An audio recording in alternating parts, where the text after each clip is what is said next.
저희가 방금 읽은 이 출애굽기 본문 말씀은 우리가 좀 어떻게 보면 익숙한 내용이죠. 하나님과 모세가 만나는 장면입니다. 이 부분이 좀 특별한 의미가 있는 것은 이때가 하나님과 모세의 첫 번째 만남이죠. 그리고 이 만남 이후로 모세의 삶이 또 바뀌게 됩니다. 모세 개인의 삶이 바뀌는 정도가 아니라 그를 통해서 이스라엘 백성, 이스라엘이 선택을 받게 되고 또 하나님께서 새로운 역사를 써가시는 일이 시작이 되는 것이죠. 자, 1절을 다시 읽어보겠습니다. 시작. 모세가 그의 장인 미디안 제사장 이드로의 양떼를 치더니 그떼를 광야 서쪽으로 인도하여 하나님의 산 호렙에 이르매. 모세는 유대인들에게 있어서 거의 신화적인 존재죠. 그리고 가장 위대한 선지자로 기억이 되고 있습니다. 모세는 120년을 살았는데 첫 번째 40년은 이집트의 공주로 입양이 돼서 이집트 왕자로 살았죠. 그 후에 이제 40세에 광야로 도망을 가서 장인의 양을 치는 무명의 목자로 40년을 보내게 됩니다. 그리고 하나님께서 그에게 나타나셨을 때는 그가 80세쯤 됐을 때, 그러니까 광야 40년이 끝날 무렵이었죠. 자, 2절, 3절을 읽어보겠습니다. 시작. 여호와의 사자가 떨기나무 가운데로부터 나오는 불꽃 안에서 그에게 나타나시니라. 그가 보니 떨기나무에 불이 붙었으나 그 떨기나무가 사라지지 아니하는지라. 이에 모세가 이르되 내가 돌이켜 가서 이 큰 광경을 보리라. 떨기나무가 어찌하여 타지 아니하는고 하니 그때 하나님께서 처음 모세에게 나타나셨을 때 떨기나무의 불꽃 가운데서 나타나셔요. 떨기나무는 이제 광야에 흔히 있는 나무로 아주 앙상하게 가지만 남은 그런 나무입니다. 근데 그 가운데 하나님이 불꽃으로 나타나셔요. 사실 그 지역은 워낙에 건조해서 이 떨기나무에 불이 붙는 것은 흔한 일이에요. 근데 모세는 뭐에 주목하냐면 떨기나무에 불이 붙은 것에 주목한 게 아니라 떨기나무가 불이 붙었는데도 나무가 타지 않는 것을 신기하게 쳐다본 거죠. 왜 나무가 타지 않지? 신기하다. 어떻게 된 일인가 알아보려고 가다가 하나님을 만나게 됩니다. 자, 그때 하나님께서 모세에게 뭐라고 말씀하시냐면, 자, 4절, 5절 읽겠습니다. 시작. 여호와께서 그가 보려고 돌이켜 오는 것을 보신지라.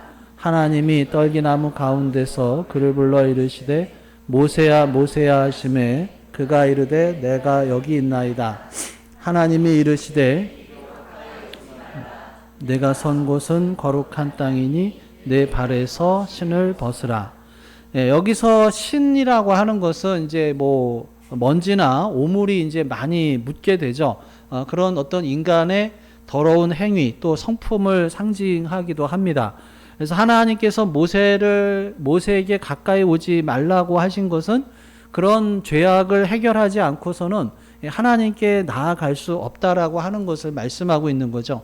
타락한 인간이 자신의 죄악된 모습 그대로 결코 하나님 앞에 나아갈 수 없고 또 하나님께 쓰임 받을 수가 없습니다. 그래서 우리가 하나님께 나아가고 하나님께 쓰임 받고자 원한다면 우선적으로 죄악을 벗어버려야 하는 것이죠. 자, 그리고 나서 하나님께서 모세에게 첫 번째로 하신 말씀이 이 장소의 이야기를 하시죠. 내가 선 곳은 거룩한 땅이다.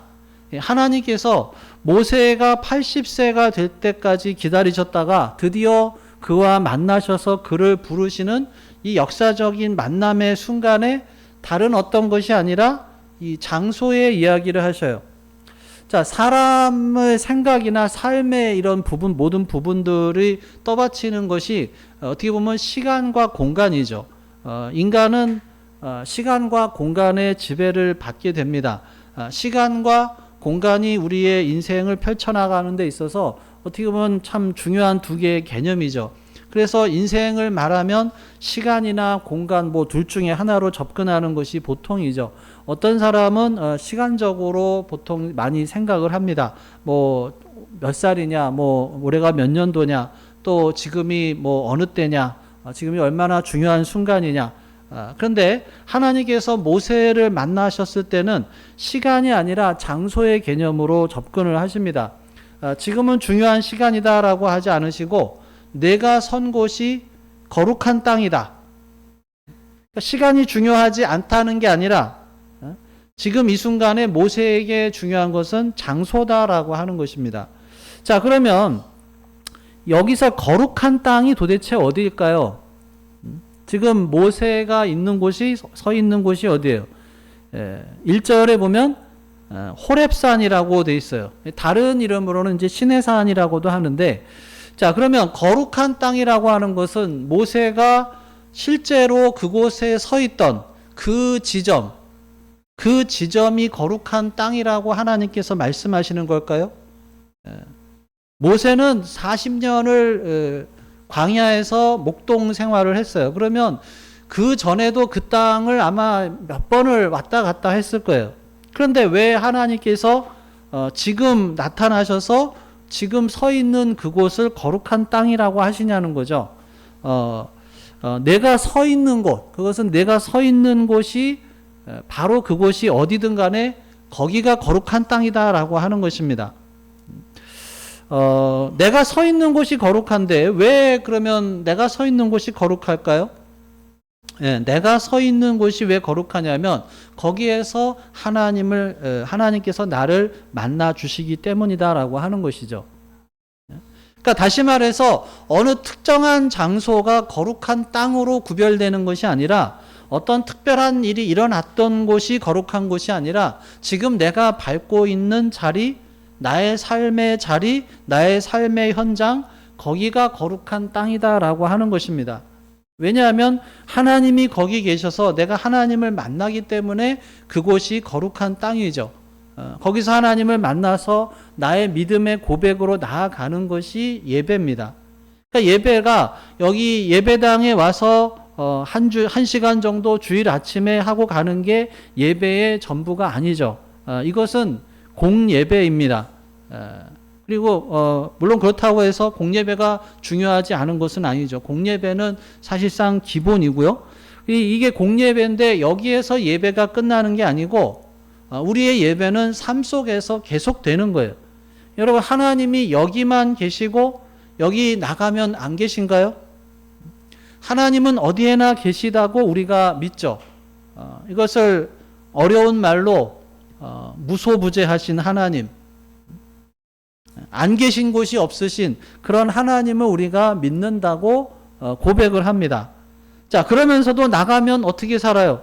하나님이 안 계신 것처럼 내 맘대로 살아요. 그것은 거룩이 아니다라고 하는 것입니다.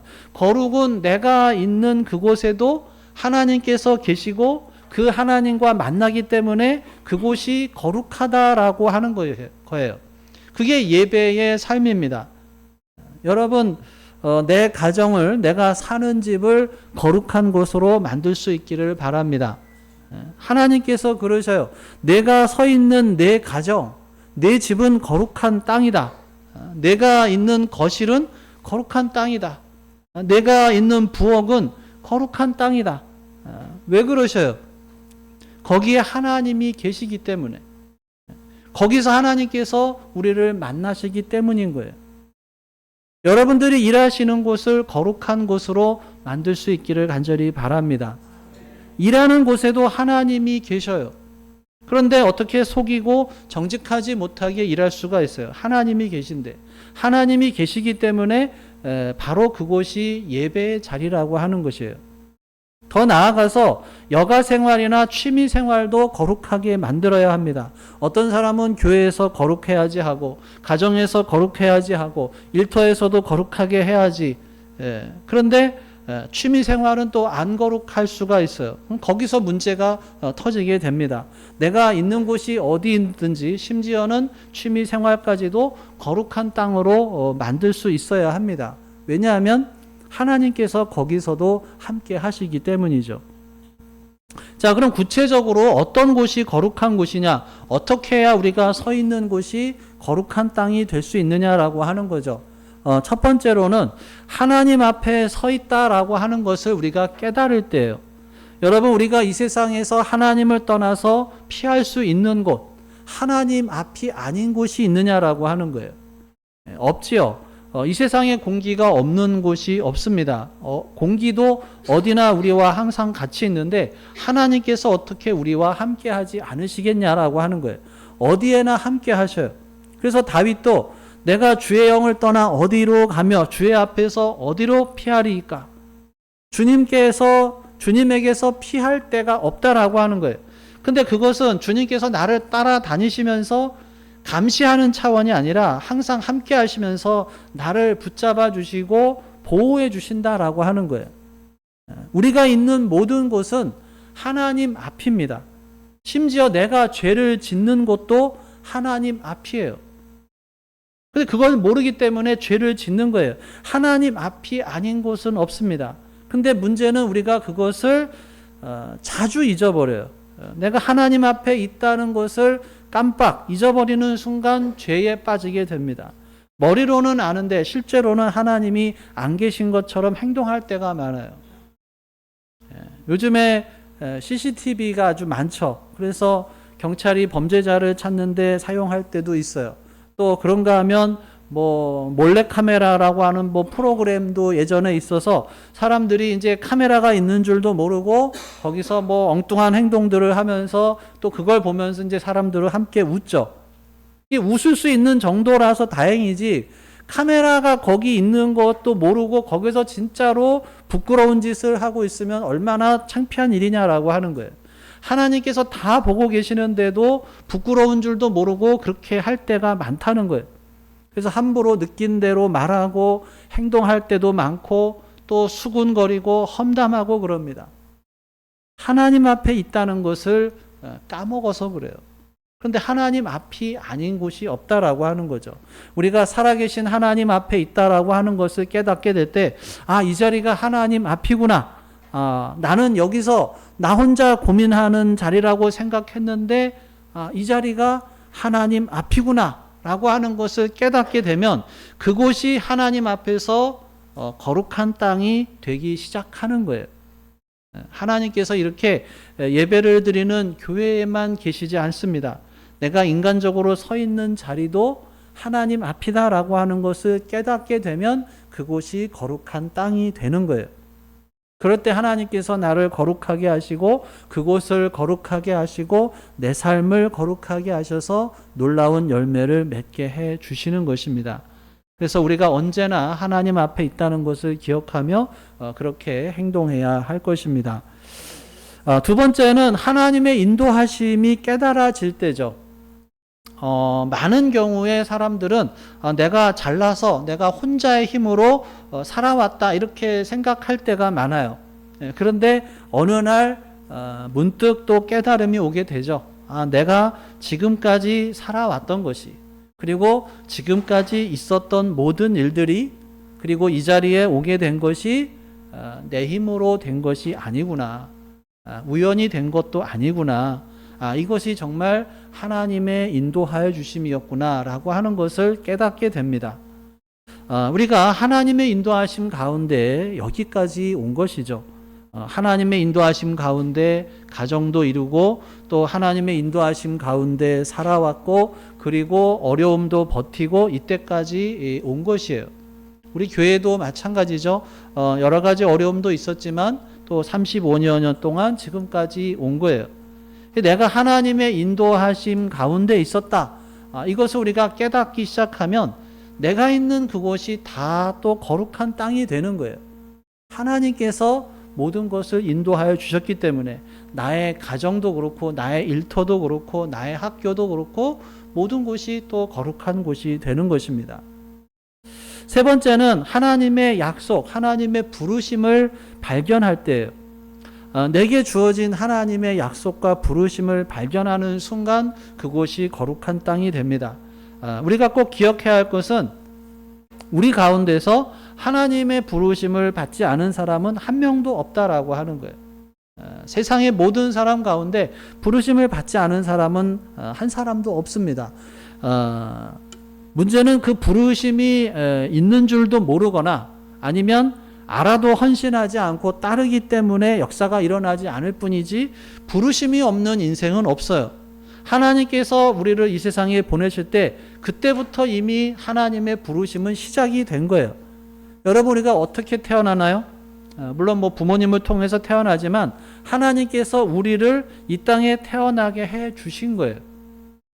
우연하게 태어나는 사람은 한 명도 없다라고 하는 것입니다.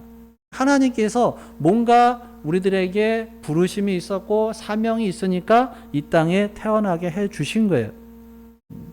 여러분, 어떻게 우리가 어떻게 하다가 여기까지 왔을까요? 하나님께서 뭔가 뜻이 있으셔서 지금 이 자리로 우리를 부르신 것이죠.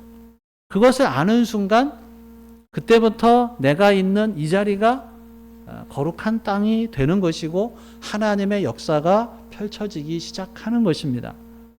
그렇게 되면 내 가정이 되든 교회든 일터든 학교든 또 친구나 사람을 만나는 곳 어디가 됐든 그곳이 거룩한 땅이 되는 것이고 하나님을 만나는 곳이 되고 예배의 자리가 되는 것입니다. 그곳이 좋은 곳만이 아니라 너무 힘들다 할지라도 고통스럽다 할지라도 그러한 곳 역시 하나님의 인도하심이고 하나님의 부르심이고 하나님의 뜻이 분명히 있다라고 하는 거예요. 말씀을 정리하면 내가 선 곳은 거룩한 땅이다. 이 말씀은 모세에게만 주신 것이 아닙니다. 삶을 통해서 아름다운 일을 하고 싶어 하시는 하나님께서 하나님을 자기 하나님으로 아는 모든 자녀에게 주시는 말씀이에요. 바로 지금 저와 여러분에게 주시는 하나님의 말씀이에요. 내가 선 곳은 거룩한 땅이다. 내 가정은 거룩한 땅이다. 너의 일터는 거룩한 땅이다. 내 학교는 거룩한 땅이다. 여러분, 내가 서 있는 곳이 거룩한 곳이라고 하는 것을 잊지 않기를 간절히 바랍니다. 일이 너무 잘 풀리고 돈도 잘 벌리고 모든 것이 잘 되고 아주 달콤한 순간에도 결코 잊어서는 안 됩니다. 내가 선 이곳이 거룩한 땅이다. 하나님이 함께 하시는 곳마다, 하나님을 만나는 곳마다 하나님을 예배하는 자리다. 그렇지 않으면 그 모든 것이 잘 되어도 그것을 깨닫지 못하면 허무한 땅이 될 수밖에 없어요. 반대로 가장 고통스러울 때도 마찬가지입니다. 다 때려치우고 싶다. 다 팽개치고 싶다. 그냥 도망가고 싶다. 그럴 때도 잊지 마시기 바랍니다. 외로울 때나 패배했다고 생각할 때도 바로 내가 선 이 자리가 거룩한 땅이다. 잊어서는 안 되는 것입니다. 어떤 상황에서도 지금 내가 서 있는 그곳이 거룩한 땅이고 하나님이 계신 곳이고 하나님을 만나는 곳이고 그래서 하나님을 예배하는 곳이다라고 하는 거예요. 내가 선 곳은 거룩한 땅이니 내 발에서 신을 벗으라. 그런 하나님의 음성이 들려올 때 우리는 신을 벗으면 됩니다. 벗으라고 하시니까 벗는 거죠. 어떤 신이냐? 나의 감정, 나의 생각들, 또 나의 판단, 또 나의 자존심, 이런 것들을 벗어버리는 것입니다. 다 벗고 맨발로 하나님 앞에 서는 거예요. 그리고 그 자리에서 하나님을 예배하는 것입니다. 하나님, 내가 어떻게 해야 될까요? 기도하면서 하나님, 제가 하는 이 일을 통해서 하나님의 기쁨이 되기를 원합니다. 라고 나아가는 것이 거룩한 땅에서 예배하는 자가 되는 것입니다. 하나님께서 이제 내 삶에서 어떻게 일하실지 그때 펼쳐지는 것이 거룩의 역사입니다. 2024년 새해가 시작된 지 얼마 안 됐습니다. 올 한 해 동안 우리가 거룩한 시간을 보낼 뿐만 아니라 매일매일 우리가 거룩한 땅에 서 있다라고 하는 것을 기억하면서 우리의 신을 벗고 놀라운 하나님의 역사를 체험하고 쓰임받는 우리 모두가 될 수 있기를 주님의 이름으로 축원합니다. 기도하겠습니다. 오늘 주신 말씀 생각하면서 함께 기도합니다. 나에게 주신 말씀이 무엇이었는지, 또 내가 붙잡아야 할 말씀이 무엇이었는지, 하나님께서 어느 곳에나 계시다라고 하는 것을 우리가 다시 한번 기억하며, 또 하나님의 부르심을 우리가 깨닫기 위해서 나는 무엇을 하고 있는지, 또 이미 주신 사명을 어떻게 또 삶 속에서 이루어나가고 있는지 다시 한번 우리 마음속에 계시는 성령 하나님의 음성에 귀를 기울여 보겠습니다.